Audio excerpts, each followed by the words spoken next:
In the media nowadays, all you see is people disagreeing with each other with a you're with me or against me attitude. And I can't blame them much, though, and that's what gets clicks. People like hearing what they want to hear, even if that means leaving out information they don't necessarily agree with. And that's where this conversation with you, the viewer, comes in about the power of conversation. Hey, I haven't introduced myself yet. I'm Kaylord, your new favorite rambler, and I'm here to use the time you lent me today to talk about conversation. Humans are a social species. We thrive off communicating with each other, and in my short 19 years of being on this planet, we have strayed away from conversation. Whether you blame it on politics, or the media, or people's attention spans being shortened by things like TikTok, we have gotten more angry with each other, with people we don't agree with specifically, and that's what sparked this video. The term that kicked this video off was woke. If you go into comment sections about really any type of media nowadays with a minority lead, people becoming woke. Whether it's a game, a movie, or really any type of media. Whether it's live action or animated, it'll get that tag. As someone who isn't really in the quote-unquote woke/anti-woke spheres, other than an occasional quartering video back in middle school, I was always curious. So when I looked up videos about woke or anti-woke topics, it was always very extreme that's the word I'll use for that, because it's the best one. I see people saying it's the best thing since the GOAT LeBron James, or the Spawn of Satan, that'll cause the downfall of Western society. Well, I know I'm exaggerating, mostly, with the two answers, because nothing can be as great as our King LeBron. That is beside the point. I've always been in the middle of the conversation, with being able to see both sides of the conversation. Well, being diverse is good. I personally grew up black in the South, in a predominantly white area. I didn't know many black people growing up. I didn't see many black people in media. I was always excited to see that one black character on TV. Whether it was Cyborg from Teen Titans, or Corey from Corey in the House. And speaking of him, why did he have to turn out being a weirdo? That had me really distraught and devastated when that information came out. But I would always get excited to see those characters that looked like me in the media, because back in the early 2010s, there weren't many. Like, you still had people like Static Shock and characters like that, but it was few and far between. But it would always excite me to see somebody like that. But I can also see the other side of that, because forced diversity is not much better than no diversity, as in most times it doesn't feel natural. Like, say, let's go back to the Teen Titans example with Cyborg. Imagine if instead of Robin, we had somebody like Blue Beetle. The entire flow of the team wouldn't feel as natural, because Robin had that natural leadership to him, and Blue Beetle does not have that same. So even though it's not really a good example, it can still may help you understand what the point I'm trying to say is, with forced diversity feeling unnatural in most cases, because you can't really just replace characters without really good writing, and most characters don't have that good of writing. But there's nothing wrong with Blue Beetle. He's just a great character. He's one of my favorite comic book characters. It's just he wouldn't fill that role nicely. But that is besides the point. Representation is good when it's not forced. And I'm not going to get into the LGBTQ and women perspective, because I can not vouch for either one, as I am from neither group. I cannot speak from personal experience. I can understand why they would want people to be knowledgeable of their lifestyle, but on the other hand, you shouldn't push your ideologies onto other people. You should try to teach them and not force it upon them. An example I'll use for this is food.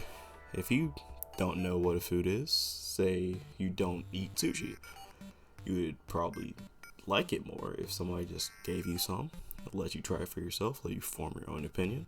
If you didn't like it, to show respect and be like, hey, I just don't like that, opposed to somebody force feeding it to you. So even if you wouldn't have hated it or disliked it, you would tend to be more opposed to it out of spite because it was forced upon you. That is how it kind of is with people's ideologies. You generally tend to oppose it more if it was forced upon you, even if you would have been okay with it if it wasn't. But that is what this video is about. Even if you disagree with something, you should always try to learn about it. You should always try to have a conversation opposed to just going on the internet and screaming or avoiding people because they don't think like you. And that's what really sparked me to start making this conversation. I didn't know much about woke or the quote-unquote anti-woke communities, so I decided to go to Reddit.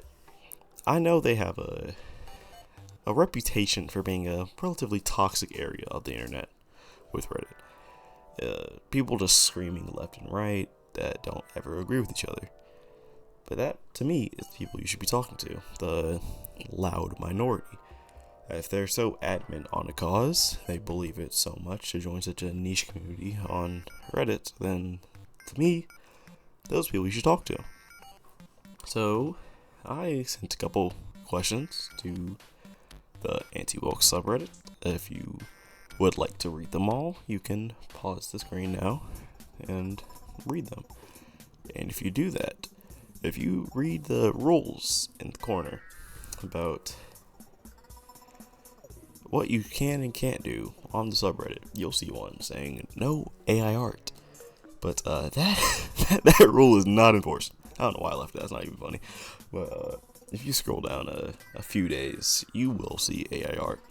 It kind of died down a little bit, but it's not. It's still there. It hasn't been deleted. But that is not the point of the video. That's just a rule that isn't enforced. But that's not the point. After a few days, I had a talk with a guy that messaged me from the subreddit saying he'd like to have a conversation. And he explained to me what he understood anti-woke to be. I know there's no definition truly, as if anybody you ask will give you a different answer. And that's how it is with most social constructs like that. But he helped me understand the questions I asked. He explained to me the major questions I asked, and he gave me examples too. Like how, for the most part, it is really up to the writing if a minority character or a woman character is woke or not, as somebody like Mulan isn't from the original Mulan series. If the new one was called woke, I can understand how that one was, and recording next to a concentration camp is diabolical work by Disney, but that is not the point. That could be another video if you want me to make that. Just leave that down in the comments if you would like that. But Mulan wasn't woke, as she earned her power, she earned her respect.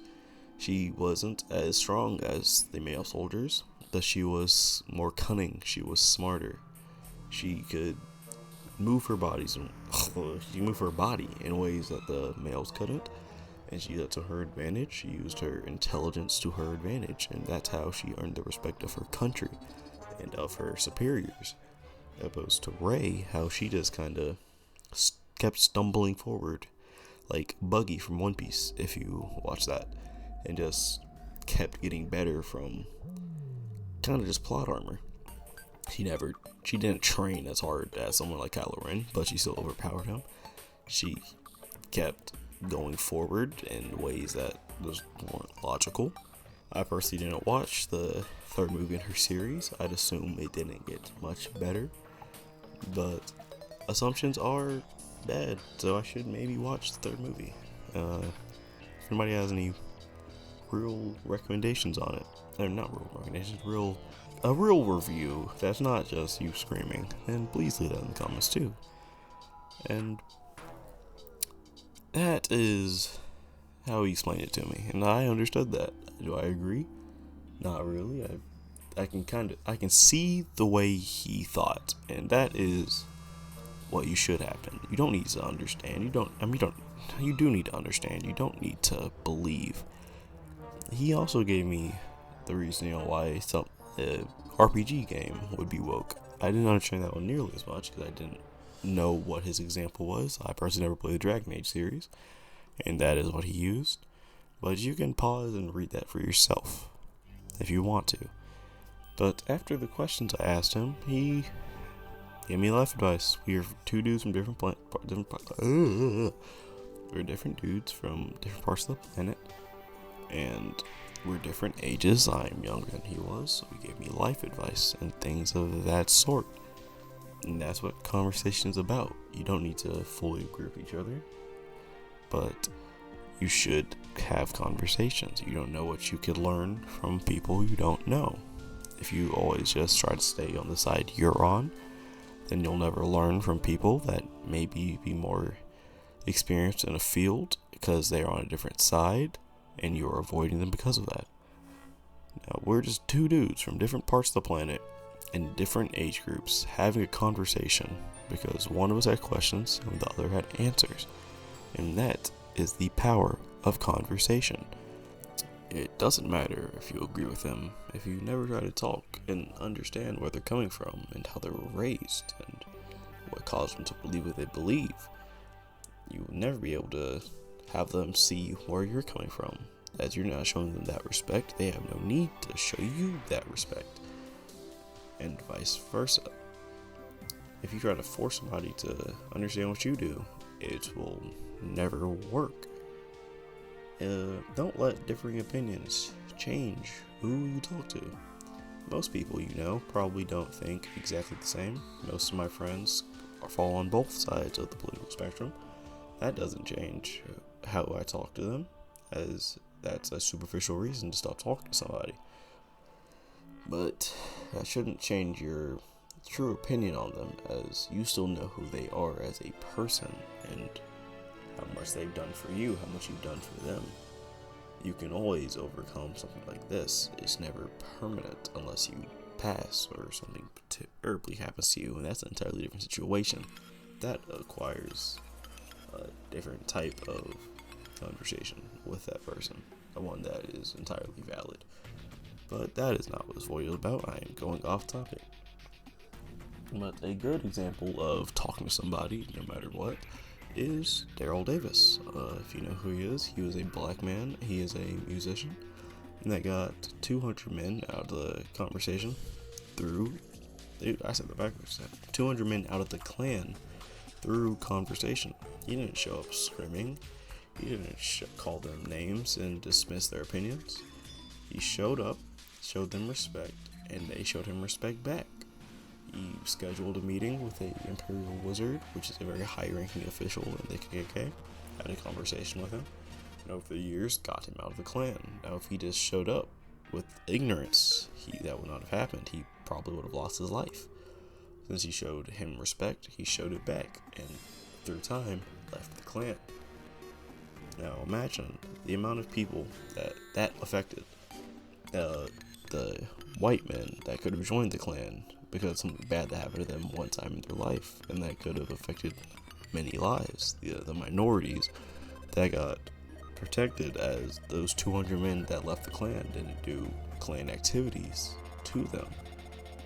And some words that Daryl said that stuck with me from a young age as I watched his TED Talk, which I recommend you to watch. I will leave in the comments the link to his TED Talk. He said, "It is not what you are believing, but that what..." I butchered that. It is not that you're believing what they're preaching, but you are trying to learn and understand the impetus of it. That, to somebody that doesn't really understand that, he's really just saying, when you listen to somebody, you don't need to believe what they believe. You just need to understand where they are coming from. The conversation isn't only used for talking about people's ideologies and people's politics, but it can also help you talk to that girl you've always found attractive, or try to get that job that you've always wanted.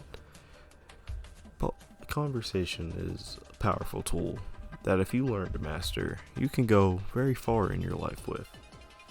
And to me, that is what the power of conversation really is.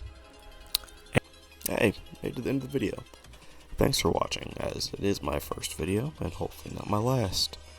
I don't plan on being one of those video essay type YouTubers, but if you have any topic you want me to talk about, then I will gladly do it. If it is not something really controversial, because I don't really want that on my plate. But since I don't know when I'll see you next, good morning, good evening, and good night.